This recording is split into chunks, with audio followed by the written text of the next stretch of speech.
بسم الله السلام عليكم ورحمة الله وبركاته.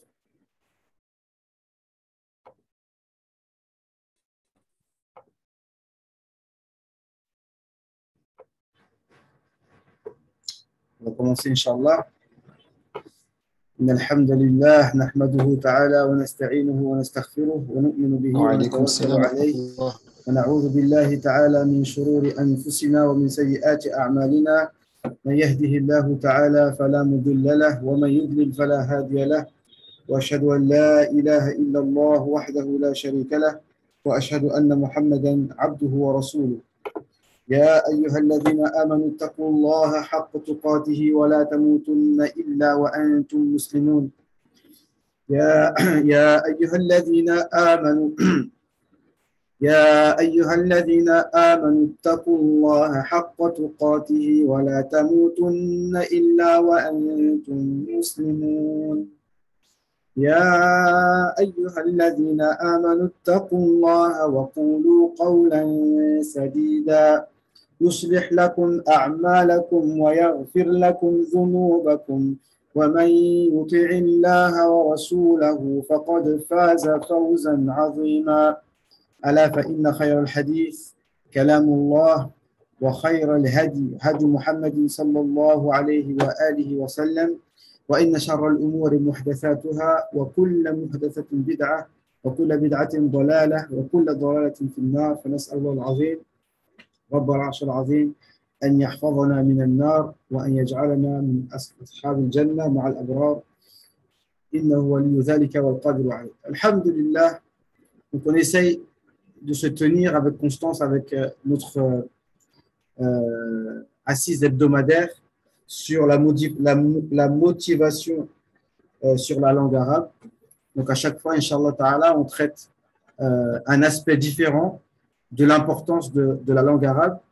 Et le thème que j'ai choisi aujourd'hui, donc, c'est par rapport c'est est-ce que la langue arabe est utile aussi en dehors de la religion? Est-ce que la langue arabe est utile également en dehors de la religion? Donc, pourquoi j'ai choisi ce thème? C'est par rapport à ce que j'avais envoyé sur le groupe, par rapport à certains messages qui ont été envoyés, qui ont tourné dans des pays, surtout comme la Mauritanie. Des pays comme la Mauritanie qui a une problématique depuis plusieurs années par rapport justement à ce qu'eux appellent l'arabisation forcée du pays.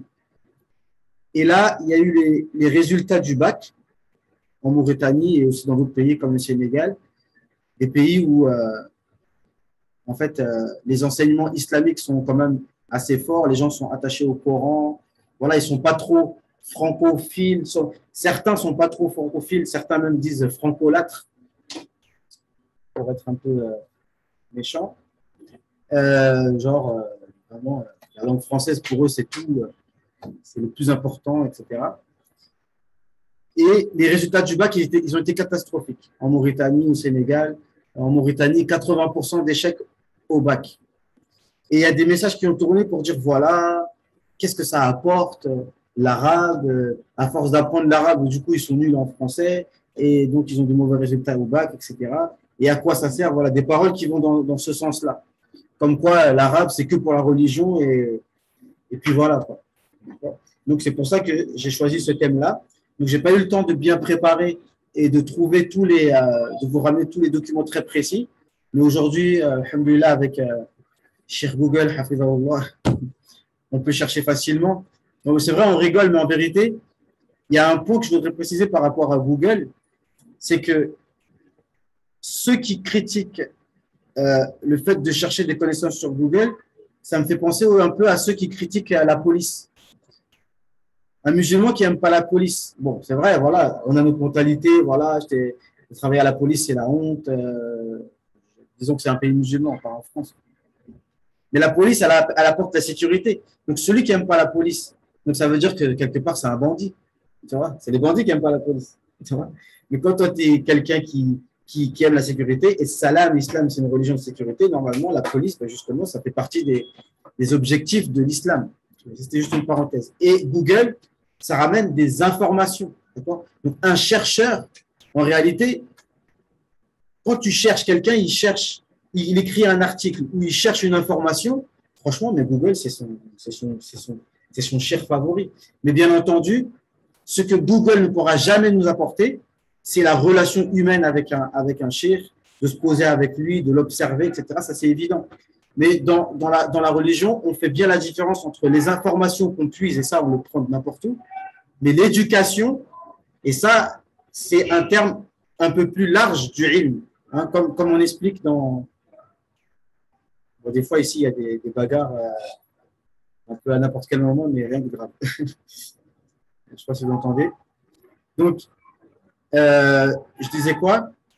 Voilà, bon, bref, un chercheur, il trouve, c'est vrai, on a les livres, il faut savoir chercher dans les livres c'est la base, mais souvent, avec Internet, tu trouves et tu peux approfondir tes connaissances. Mais il faut avoir déjà, comment ça s'appelle, une bonne méthodologie. Ce que je veux dire, c'est que les informations que je vais vous donner, vous pourrez facilement, même si je ne suis pas précis, vous pourrez facilement, Inch'Allah, les vérifier sur Internet.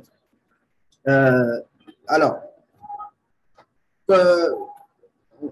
par rapport donc à ce sujet, le premier point que je voulais citer, donc c'est une vidéo aussi qui avait été faite par un spécialiste de la langue arabe, qui expliquait que même l'Angleterre conservait certaines de leurs informations en langue arabe, parce qu'ils savent pertinemment que la langue arabe, en fait, elle reste stable. C'est-à-dire l'arabe qu'on parlait même avant l'islam, eh bien aujourd'hui, on peut le comprendre avec un petit peu de difficulté, mais on le comprend tout à fait. C'est-à-dire les poèmes avant l'islam, c'est-à-dire vous savez qu'il y avait 7 poèmes accrochés à la Kaaba, ça veut dire les 7 poèmes qui avaient retenu, qui étaient validés par les plus éloquents des Arabes, donc vraiment le summum de la langue arabe. Donc ces 7 poèmes-là, ils sont encore mémorisés, étudiés jusqu'aujourd'hui, et bi'ithnillah, dans le futur, on le fera, mais bien évidemment pas en langue française, parce que là, ça n'a plus de sens. Mais étudier, par exemple, Banat Souad, les 2 premiers poèmes, avant même les Mu'allaqat, qui sont même pas si longs que ça.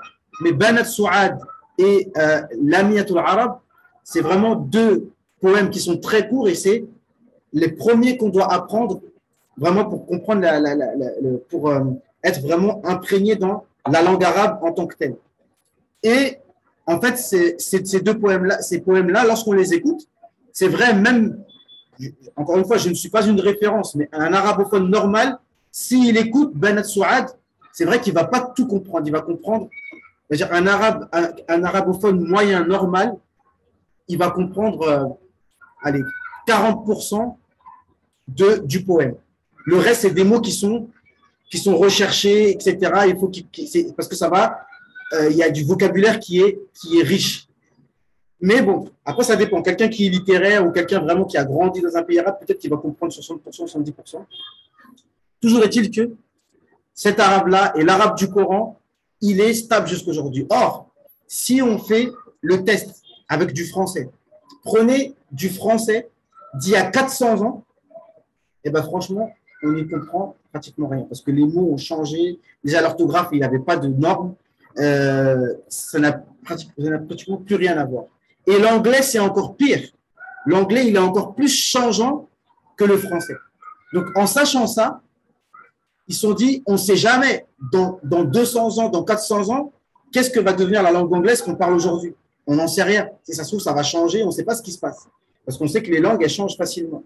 Alors que l'arabe, ne change pas. Et ce cheikh, il expliquait que l'Angleterre conserve certains de leurs documents en langue arabe par sécurité, en sachant qu'Inch'Allah, dans 200 ans, 300 ans, l'arabe sera toujours compris. Et un frère qui est ici avec nous, il nous a donné aussi des éléments que je ne savais pas, ou j'avais entendu parler, mais vaguement, qui nous disait que même Christophe Colomb, lorsqu'il est parti en Amérique latine, il a ramené avec lui des arabophones, en sachant qu'arrivé là-bas, il allait trouver et que les arabophones allaient plus vite se faire comprendre avec les gens qui étaient sur place. Et effectivement, c'est ce qui s'est passé. Donc, certains nous disent que, alors une fois, il y avait une personne qui m'avait dit, oui, la langue arabe, ce n'est pas une langue scientifique.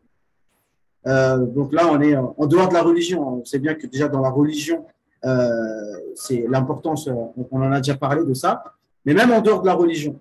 Parce que quand même les sciences, déjà, il faut savoir que la langue arabe, en elle-même, dans sa structure, elle est tout à fait apte à adapter des nouveaux mots, parce que c'est une langue, je ne sais pas comment on dit en français, des ishtiqaq, qui se dérivent très automatiquement. Donc, on peut facilement trouver des termes nouveaux, en fait. Et on a plein d'exemples aujourd'hui, des termes nouveaux, comme el-hatif, plein d'autres termes, téléphone, etc. Et donc, même dans les sciences, de toute façon, il ne faut pas l'oublier. Parce qu'aujourd'hui, comme le frère a fait la remarque, et c'est vrai, les gens mélangent, en fait. Lorsque on leur parle de l'importance et de la valeur de la langue arabe, eux, ils pensent aux Arabes et aux Maghrébins qu'ils connaissent aujourd'hui et qu'ils méprisent. Donc, le mépris qu'ils ont pour les Maghrébins et pour les Arabes font qu'ils ont un mépris pour la civilisation arabe qui a pourtant été les enseignants des Occidentaux, d'accord? Et donc, il y a un mépris qui se fait et c'est de là que viennent les remarques même qu'on a dit au départ, même dans les pays africains, donc en Mauritanie. Donc, le contexte, c'est quoi? C'est qu'en fait, on a des gens qu'on appelle Baydan, d'accord? En fait, c'est comme son nom l'indique, Baydan, des Blancs, en fait, des Arabes, d'accord? Qui sont venus en Mauritanie, c'est-à-dire après, c'est-à-dire les Mauritaniens de base, on va dire, c'est les Bambara, les Mauritaniens des Noirs africains. Eux, ils sont venus par après. Et il faut le dire, ils ont imposé la langue arabe. Et certains, jusqu'aujourd'hui, protestent contre cela au niveau administratif, etc. Ils ne veulent pas que l'arabe soit dans l'administration, etc. Donc, il y a toute cette tension qu'il y a, en fait. D'accord? Mais toujours est-il que on sait bien qu'au Moyen-Âge, dans toutes les sciences, que ce soit mathématiques, que ce soit philosophie et toute autre science profane, eh ben, les Arabes, ils avaient la suprématie dans ces sciences-là. Même dans la philosophie grecque, eh ben, c'est les Arabes qui l'ont transmise et qui a été traduite en français. On a Al-Ghazali qui a écrit un ouvrage qui s'appelle Maqasid al-Falasifa. C'est-à-dire qu'avant de réfuter les inepties des philosophes, Cheikh Al-Ghazali, il a d'abord fait un livre qui expose l'objectif des philosophes. C'est quoi la philosophie? C'est ça. Il l'a tellement bien fait que même les philosophes, ils sont venus, ils ont dit, ah voilà, c'est ça, c'est ça. Ils ont cru que c'était un nouveau enseignant de philosophie qui vient et dit, voilà, c'est ça, nous, on va même venir apprendre chez toi parce que tu as bien compris c'est quoi la philosophie. Hein? Et une fois qu'il s'est assuré que les philosophes ont dit, bon, c'est ça c'est ça vos théories, c'est ça votre dogme, on est bien d'accord. Ils ont dit, c'est ça, on valide. Ils ont dit, ok. Ensuite, après, il a écrit Tahafut al-Falasifa, c'est-à-dire les inepties des philosophes. Ensuite, il a écrit un autre livre, Tahafut et Tahafut, l'ineptie des philosophes. D'accord? Pour montrer que, avant même de réfuter quelque chose, il faut être sûr d'avoir compris la chose. Toujours est-il que, encore une fois, en dehors du fait religieux, un autre, et je vais essayer d'être court, parce que moi, quand je commence à parler, je ne m'arrête pas, mais donc le premier aspect, on a dit que c'est déjà que la langue arabe reste stable, donc les Anglais l'ont compris, et ils conservent leurs documents en langue arabe. Parce qu'il ne faudrait pas que dans 500 ans, on se retrouve à plus être en mesure de pouvoir comprendre même ce que nos cinquièmes grands-parents ont écrit. On ne sait pas comment ça se passe. Aujourd'hui, moi, je peux vous dire que, vous savez quoi? Je vais vous dire quelque chose de ma vie privée, mais ce n'est pas un scoop, c'est pas. Juste pour vous faire comprendre. Alors, le grand-père de ma mère était portugais. Juste pour vous dire, ça veut dire d'où on va, on ne sait pas ce qui peut se passer. Aujourd'hui, demain, ma fille peut se marier à n'importe avec un Portugais, et puis mon petit-fils, après, c'est à moitié portugais, et après, mon petit-fils, lui-même, moitié portugais, se marie avec une Française, donc ça y est. Après, ensuite, il voyage dans un autre pays.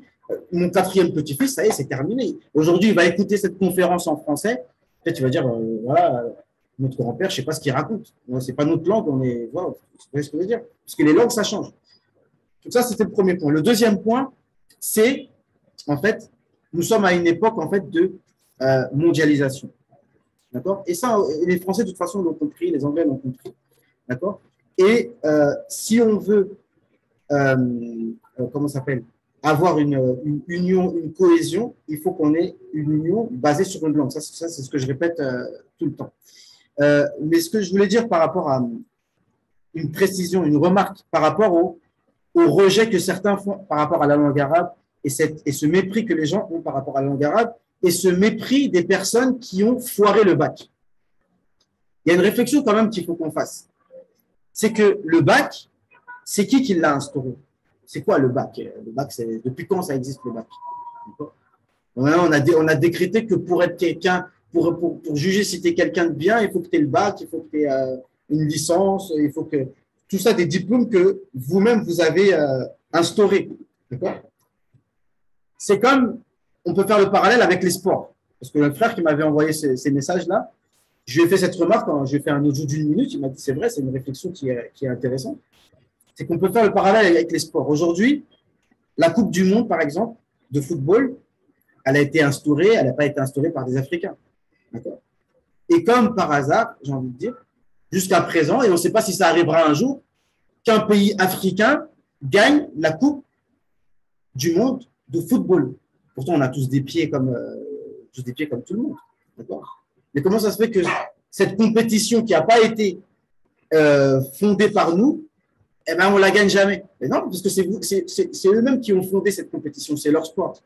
Mais si c'était une compétition de lutte sénégalaise à l'huile ou alors de nos sports à nous, de nos critères à nous, ben, ça aurait été différent.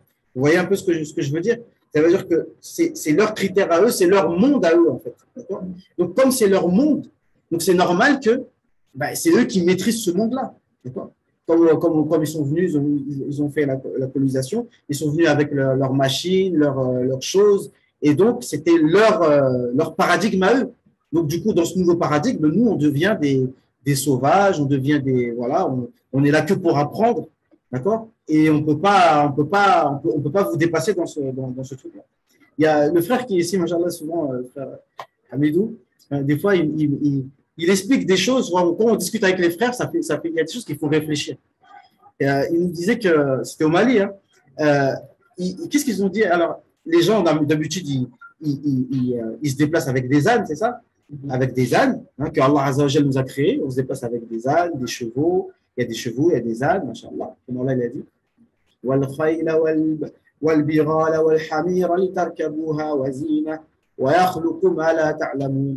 dit les chevaux, les mulets, les ânes qu'on prend comme moyen de locomotion et il crée aussi ce que vous ne savez pas. Alors les gens, machallah, ils se déplacent avec leurs ânes. Mais qu'est-ce qu'ils ont dit par la suite? Il faut vendre les peaux des ânes, c'est ça? Ah, ça veut dire qu'il y avait des propositions d'acheter les peaux des ânes. Ça veut dire que si tu vends la peau de ton âne, on va te donner de l'argent, c'est ça? Donc les gens, qu'est-ce qu'ils faisaient? Ils retirent la peau de leurs ânes. Évidemment, tu retires la peau, voilà, il n'y a plus d'âne. Donc les gens n'avaient plus d'âne. Et qu'est-ce qui se passe par la suite? On leur vend des dayoun, comment on appelle ça là, hein? Les motos, on appelle ça d'Indonésie là. Et voilà. Donc du coup, maintenant, eh ben, on se retrouve avec leurs moyens de locomotion à eux, avec leurs trucs, il faut payer leur essence, etc. Les pièces. Vous voyez un peu ce que je veux dire? Donc ça, c'est un peu ça ma propagande d'aujourd'hui. C'est que, évidemment, lorsque on est dans ton paradigme, on devient faible sur ton terrain. Et je vais vous parler d'une personne aussi.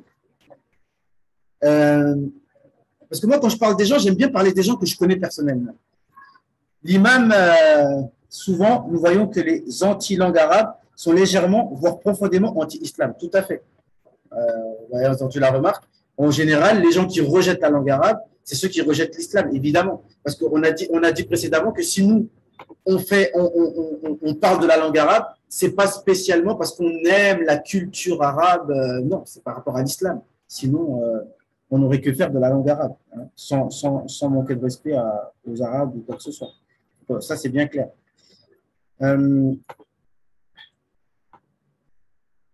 Qu'est-ce que je disais? Oui, donc, sur l'appareil. Oui, l'imam Chalgoumi.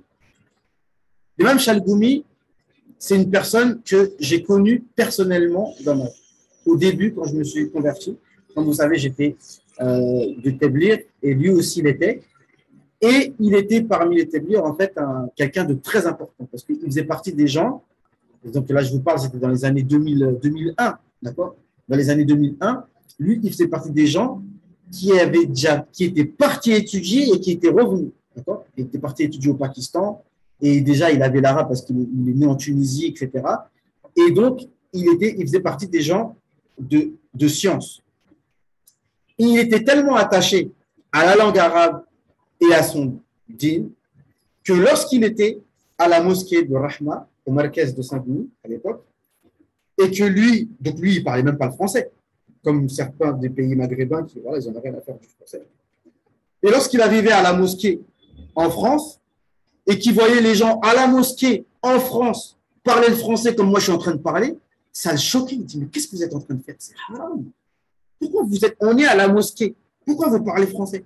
On n'est pas à la mairie, on n'est pas à la préfecture, on n'est pas je ne sais où, on est à la mosquée. Pourquoi est-ce que vous parlez français? Tout ça pour vous faire comprendre que lui, à la base, il y a certaines personnes, encore jusqu'à aujourd'hui, des Algériens, soit des Algériens du Sud, ou même des Africains. Hein.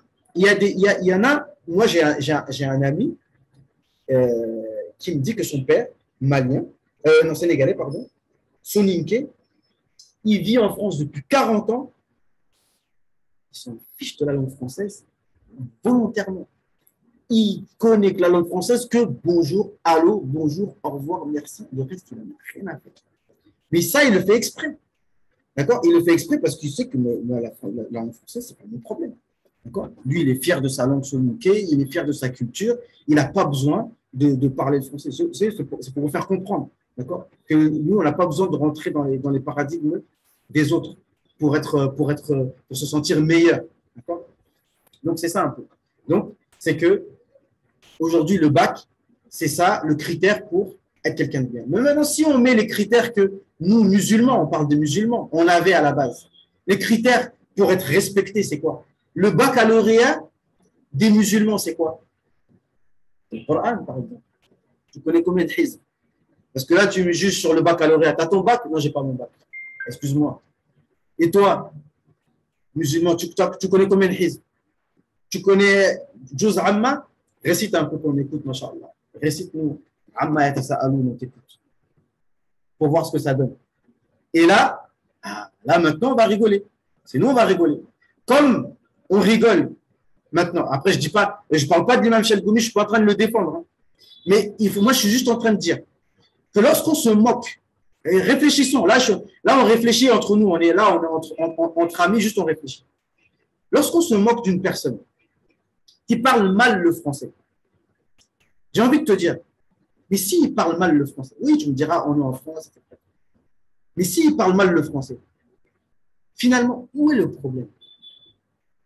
Et tu vas me dire aussi qu'il faut que je parle bien l'allemand aussi, il faut que je parle bien l'espagnol, il faut que je parle bien l'hébreu, et puis quoi? D'accord? C'est que le français. Le français, c'est que le français. Parce que moi, en fait, mon objectif, c'est de faire comprendre que, attention, la France, par exemple, moi, personnellement, je n'arrive plus à mettre un F majuscule en France. Si vous voyez, j'écris le mot France dans un message, si vous voyez que je ne mets pas de majuscule, c'est volontaire. France avec un petit F. Ça dépend de la phrase. Il y a peut-être si je parle d'une vraie France, la France d'avant, une France qui était respectable, peut-être je vais mettre un F majuscule. Mais sinon, je peux plus. D'accord? Mais ce que je veux dire, c'est que quelqu'un qui pense, oh, il a dit des chevals, ok, je peux rigoler, c'est marrant. Mais maintenant, toi qui te moques de celui qui parle mal le français, maintenant, on va aller sur l'arabe. Et maintenant, on va voir c'est qui va rigoler. Et est-ce que même c'est marrant, ou est-ce qu'on doit rigoler, ou est-ce qu'on doit être triste de notre niveau d'arabe? Parce qu'on se moque de quelqu'un qui parle mal le français. Mais par contre, c'est même qui se moquent, la plupart, hein, la plupart. Même en arabe, si on les entend parler arabe, on va rigoler aussi. D'accord? Vous voyez un peu ce que je veux dire, où est-ce que je voulais en venir? Donc, c'était un peu ça. Donc, j'ai déjà fait 30 minutes. Donc, voilà, c'était un peu ça. C'était en fait par rapport à ces remarques et ces gens qui méprisent qui ne donnent pas l'importance de la langue arabe. Certains, voilà, il y a un rejet de ça. Et aussi de dire que si nous, on voit loin, d'accord? Si nous, on voit loin et qu'on a envie non, et qu'on a envie de fonder de se fonder une nouvelle identité. Encore une fois, aujourd'hui, on a les kémites, par exemple. Hein, vous savez que c'est un mouvement qui prend de l'ampleur. Oui, on doit retrouver notre identité d'Africain, noir, etc., etc. Mais ces gens-là, moi, quand je les écoute, je leur dis, mais vous, là, vous êtes en train de prêcher votre retour à votre identité noire africaine. Mais en quelle langue vous êtes en train de le prêcher? Vous êtes en train de parler le français, il y a un bon français en plus. Oui, les frères, on doit revenir à la tradition de nos ancêtres, etc., etc. Mais en quelle langue tu es en train de parler là? Puisque tu es en train de dire qu'il faut rejeter tous les stigmates de la colonisation. Mais le premier stigmate de la colonisation, c'est la langue française qu'on est en train de parler si bien fièrement là. D'accord? Donc moi, ces gens-là, je leur dis, même si ce n'est pas la langue arabe qu'on va choisir, parce qu'il va falloir faire un choix. Au Cameroun, il y a, vous allez croire que j'abuse, mais j'abuse pas, plus de 200 langues différentes. 200 langues différentes qui n'ont rien à voir. Ce n'est pas des patois, ça n'a rien à voir. D'accord? Différentes.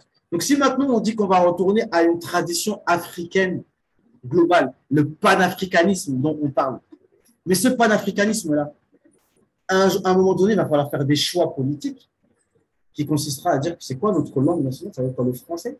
Ça va être l'anglais? Ou ça va être quoi? Il y en a qui proposent le pidgin. Le pidgin, c'est vrai que c'est une langue propagée en Afrique. C'est une sorte de, nous, on appelle ça le camfranglais. Camerounais, français, anglais. En fait, là, vous ne pouvez pas comprendre ça. Ça, c'est au Cameroun, en fait, on a une langue il y a de l'anglais, du français. Il y a de l'anglais, du français, et puis à l'africaine, en fait. Tu vois. Par exemple, tu dis Adigo Fowata, Alou something. Hein? Adigo Fowata, yani, I went to the water. I go, yani à la rivière. Adigo, pas I go, Adigo for water. Water, au fleuve. Alou something. Wonderful. Et genre, wonderful, tu dis, un truc de fou. Tu vois? Comme ça. Ça, on se comprend comme ça. Mais ça, voilà, c'est un truc, c'est une sorte de créole, c'est pas joli. Pas toutes les langues créoles mélangées de machin. L'arabe authentique, il n'est pas mélangé. Si, il y a des mots, il y a quelques mots perses, quelques mots, peut-être on dit syrianique, etc. Mais à la base, c'est une langue pure, et c'est une langue qui a des racines très lointaines dans l'histoire de l'humanité. Comme on a dit, des langues mères. Donc voilà, en fait, c'était un peu ça sur le sujet sur lequel je voulais faire ma petite propagande. Donc, il faut être fier de la langue arabe. Même les Anglais et les Européens savent la valeur de cette langue-là. Il y a encore beaucoup, c'est incroyable quand même, des manuscrits. Je crois que la plupart des manuscrits en langue arabe sont à Berlin, à Londres, à Paris. Et jusqu'aujourd'hui, ils tirent profit des informations qu'il y a dedans. D'accord? Au niveau scientifique, etc. Donc, tout ça pour dire quoi? Mes frères, mes sœurs en islam, revenons à notre dîme. Et de toute façon, on le voit, machallah, les frères, on la demande, ont envie d'apprendre la langue arabe. Mais pour ça, il faut toujours se motiver. C'est ça notre carburant. Pour ceux qui étudient, parce que voilà, étudier comme on le voit, je le vois, hein, c'est l'école en fait des fois. Tu vois, ça veut dire que ceux qui sont dans les marqués de langue arabe, il faut faire les devoirs, etc. C'est fastidieux, c'est difficile. Donc si on n'a pas cette motivation, si on n'a pas cet objectif qu'on a toujours en tête, on va être démotivé, etc. Donc c'est ça mon objectif, d'accord? Donc le temps il est fini, j'ai pas envie de prendre votre temps. Donc ceux qui sont sur le groupe Telegram, n'hésitez pas à faire des remarques, à proposer des sujets. Faisons vivre le groupe. Voilà, je vais publier cette vidéo sur YouTube comme d'habitude. N'hésitez pas à faire des commentaires, à proposer des sujets, histoire qu'on échange, etc. Quoi d'autre? Pas de remarques, pas de... Vas-y. Vu que le sujet c'était sur qu'est-ce qu'apporte la langue arabe en dehors de la religion, enfin, moi je vais parler en tant que maghrébin ici.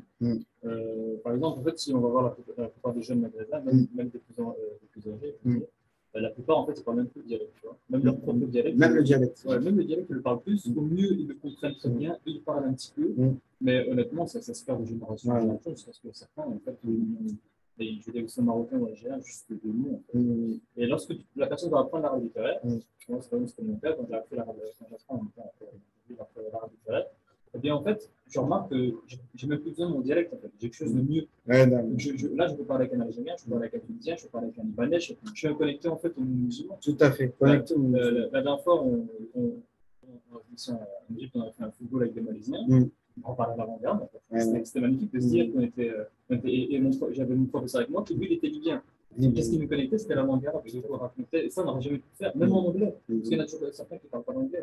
Donc, on va dire, les gens se vont faire d'apprendre la langue anglaise, par exemple, pour montrer qu'ils sont cultivés. Mais en tant que musulmans, nous, notre langue anglaise, en vérité, c'est notre langue de communication, ça doit être arabe. On doit être fiers aussi de ça. Et je pense que le gros point positif que même les musulmans de manière générale, tu peux avoir, c'est ça, même en se disant que les pays arabophones en réalité parlent des dialectes, mais en réalité ils comprennent, même si tu parles le dialecte l'arabe littéraire, eux ils connectent au monde musulman.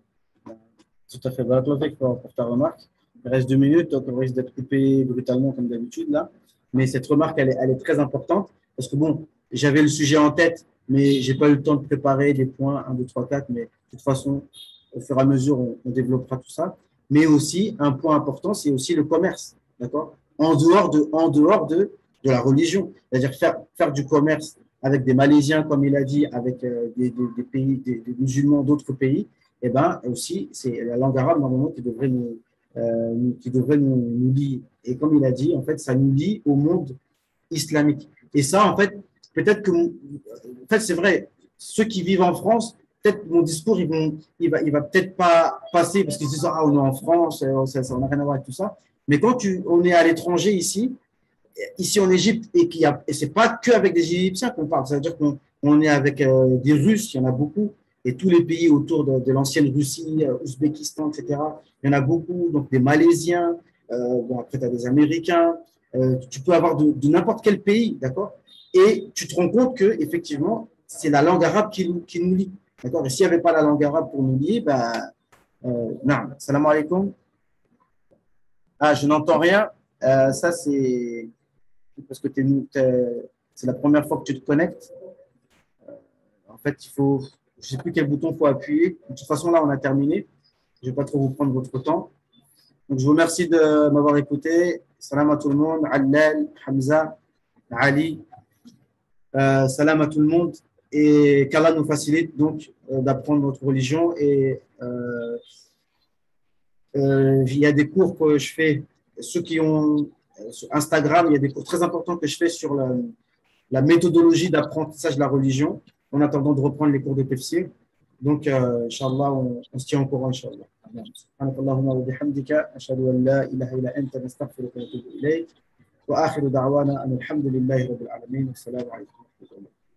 بارك الله فيك.